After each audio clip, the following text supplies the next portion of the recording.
The standard UFO narrative follows a familiar path. Advanced beings travel across the vast reaches of space in high-tech ships to study our planet. This narrative fuels a specific conspiracy, that the government hides alien physics and anti-gravity tech to protect the global fossil fuel industry. Anti-gravity researcher Amy Eskridge identified a logical break in this theory. If the secret is purely about new laws of physics, the pattern of scientists allegedly dying under mysterious circumstances should reflect that. Instead, the list of missing or deceased researchers shows a specific clustering. They are overwhelmingly biologists, climatologists, and atmospheric chemists. This shift in expertise suggests the motive isn't about protecting an engine, but preserving a lineage. When the targets are specialists in human survival and Earth's air, the visitors stop looking like space explorers and start looking like our own descendants returning to secure their own past. These ultra-terrestrials originate from a version of history defined by a cyclical geophysical event known as the Adam and Eve pole shift. Geological records and suppressed manuscripts, like those from Chan Thomas, suggest the Earth's crust undergoes a violent displacement every 6,500 years.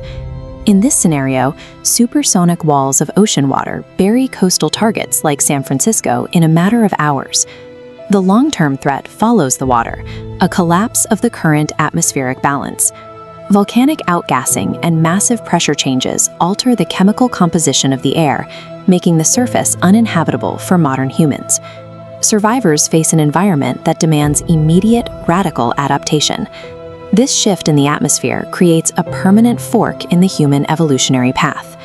One group of survivors retreats to deep underground bunkers, remaining isolated for tens of thousands of years to escape the surface chemistry. Millennia of low light and altered air trigger specific biological changes. Bodies shrink to conserve energy, eyes enlarge to capture faint light, and chronic neuropathy sets in. These are the beings commonly identified as Greys. Intelligence designations label this faction the P47s, or the Rogues. They represent a future where humanity survived, but at a massive biological cost. A second group, the P52s, abandoned Earth entirely after the shift. They evolved in space and on distant star systems, retaining their human appearance. These are the Nordics of UFO lore. These two factions represent our own distant grandchildren, returning from different timelines to compete for the same origin point, our present. These descendants reach our era by utilizing Einstein-Rosen bridges, theoretical shortcuts that fold space-time to connect two different points in history. The spacefaring P52 altruists use this technology to reach our present with a specific goal, providing us the data to repair the atmosphere and stop the pole shift before it starts. The P47 rogues face a survival paradox.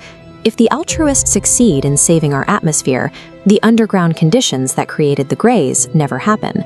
For the rogues to exist in the future, the world as we know it must end today. This explains the pattern Amy Eskridge identified. The rogues use their records of the future to identify and eliminate the climate scientists and biologists whose work would have prevented the atmospheric collapse. The mysterious deaths of modern researchers are preemptive strikes. They are the tactical moves of a future species fighting to ensure their own birth through our apocalypse. This framework offers a new reading of ancient history.